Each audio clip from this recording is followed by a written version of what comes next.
Ya Naila, kalau inspirasi itu bisa datang dari mana saja, siapa saja bisa kita jadikan panutan untuk semakin berbuat baik untuk orang banyak. Ya, dan inspirasi Newsline kali ini datang dari fasilitas kesehatan atau Posyandu khusus bagi warga difabel. Tak hanya layanan kesehatan dan terapi gratis, Posyandu ini juga menyediakan armada ambulans penjemputan dari dan menuju lokasi.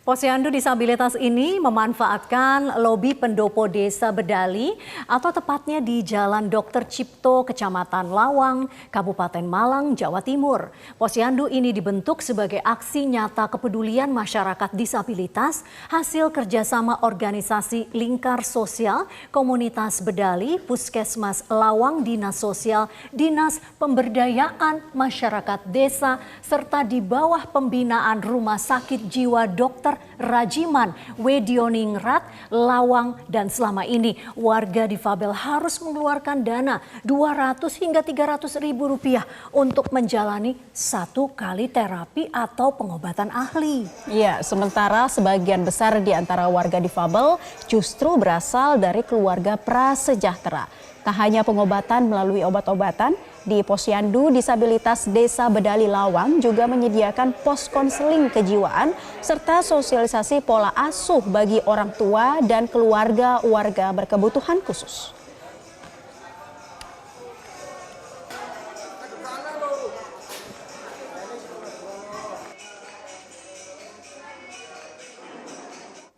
Adanya Posyandu disabilitas ini ditanggapi positif oleh warga sekitar. Dan berikut kami hadirkan tanggapan dari warga. Sudah merangkul berbagai ranah, sebenarnya tidak aja disabilitas, ada juga ODGJ dan semuanya. Mulai dari anak kecil sampai orang dewasa. Nah, menurut saya konsep yang dibangun juga sudah mulai fresh, mulai dari bersenang-senang.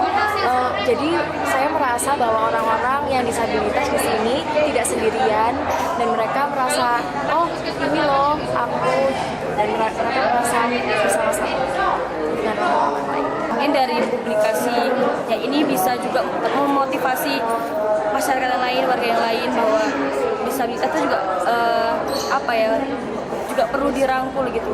Dan dari sini kan juga mereka dikasih motivasi, dikasih pengembangan pemberdayaan, kayak dikasih kemampuan diajarin untuk membuat keset. Nah itu kan berarti disabilitas itu bukan orang yang istilahnya stuck sampai tidak bisa melakukan apa-apa. Oh ternyata banyak yang kayak saya juga. Masyarakat juga kayak yang keluarganya mungkin sedikit terbantu juga di sini.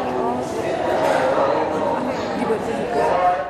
Pemirsa, kita sudah terhubung melalui sambungan Skype dengan Ketua Posyandu Disabilitas, ada Kertaning Tias, dan juga orang tua salah satu peserta Posyandu Disabilitas, Wahyu Ningsih. Saya ingin ke Pak Kerta terlebih dulu. Selamat siang, Pak Kerta.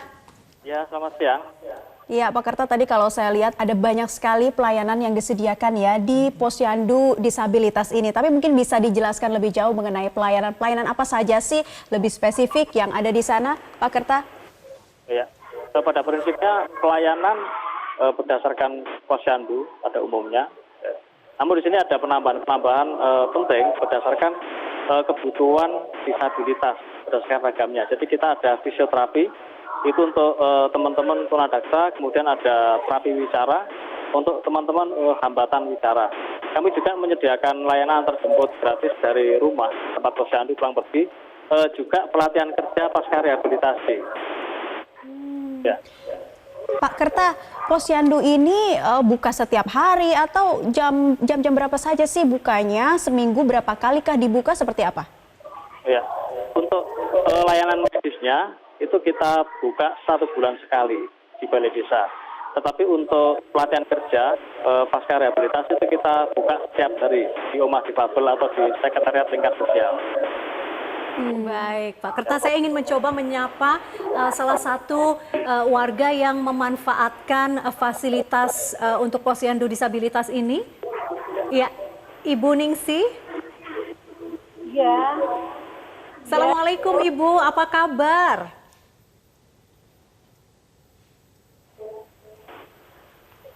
Ya Ibu.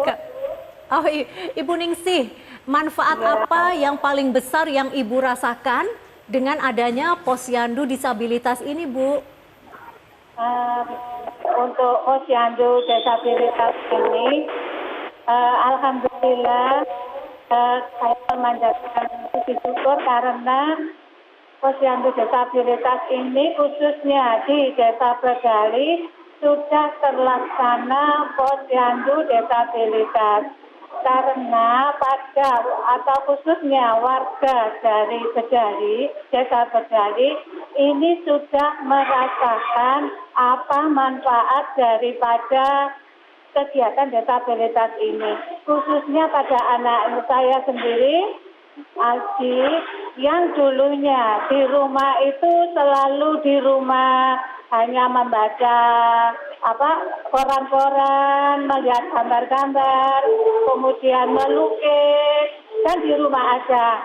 Tapi dengan adanya posyandu disabilitas ini, Aldi sangat senang sekali, dan manfaatnya itu yang pertama, dia itu sudah bisa menceritakan kalau di rumah itu mengenai teman-temannya yang pada waktu disabilitas. Bisa menceritakan nama-namanya, kemudian pada waktu dia mengikuti keterampilan, misalkan ada pembuatan keset, kemudian batik cipratnya, dan pada waktu itu kebetulan saya mendampingi anak saya pada waktu pelatihan batik ciprat. Nah, disitulah dia itu senang sekali. Ibu Ningsih, jadi sudah terasa sekali ya dampak yang dirasakan sebelum dan sudah ke posyandu begitu ya, lebih bisa berinteraksi dengan yang lain. Saya ingin juga ke Pak Kerta lagi nih Pak, memang benar ya Pak, ada layanan antar jemput gratis juga Pak? Ya ada, layanan antar jemput gratis, kita bekerja sama dengan PMI Malang, kemudian BMH Malang, juga puskesmas dan rumah sakit jiwa. Jadi ada ambulan-ambulan yang standby di pas posyandu itu. Kita sengaja merangkul mereka karena memang masalah transportasi ini sangat penting. Yang pertama, teman-teman disabilitas itu berhambatan mobilitas ini untuk tunadaksa misalnya atau mungkin tunanetra. Kemudian juga jarak dari tempat posyandu dengan kediaman itu juga ada yang jauh gitu. Jadi memang memerlukan antar. Ya. Baik. Pak Kerta, sebenarnya kan setiap fasilitas kesehatan tentunya harus bisa juga melayani warga disabilitas begitu. Apa yang paling sering dilupakan oleh fasilitas kesehatan? Pelayanan dasar saja untuk saudara-saudara kita yang disabilitas, Pak. Ya, penyandang disabilitas itu memiliki kebutuhan khusus dan layanan yang sering dilupakan adalah kekhususan ini yang belum dilayani. Misalnya seorang tunadaksa atau difabel gerak ya, itu dia memiliki kebutuhan misalnya dari kelainan tangannya atau mungkin kakinya atau punggungnya. Nah, di sini belum ada layanan di tingkat desa ataupun di puskesmas yang melayani masalah itu. Adanya hanya di rumah sakit. Kemudian juga teman-teman dengan hambatan berbicara, mereka sebenarnya yang tidak tuli total misalnya atau masih bisa ada sisa pendengaran itu sebenarnya juga bisa melakukan terapi-terapi berbicara, tetapi di sini juga hanya ada di rumah sakit. Nah, itu semuanya berbayar, kecuali yang di-cover oleh asuransi, itu pun tidak semuanya di-cover. Dan yang paling penting lagi, bahwasanya tidak semua difabel, ini karena stigma masyarakat, mereka tidak semuanya memiliki KTP. Baik. Sehingga di sini punya hambatan untuk mengakses layanan itu. Nah, disinilah akhirnya peran puskesmas mendekatkan layanan itu. Ya. Pak Kertaning Tias dan Ibu Wahyu Ningsih, terima kasih sudah berbagi cerita dan informasi kepada kami. Selamat beraktivitas kembali Bapak Ibu.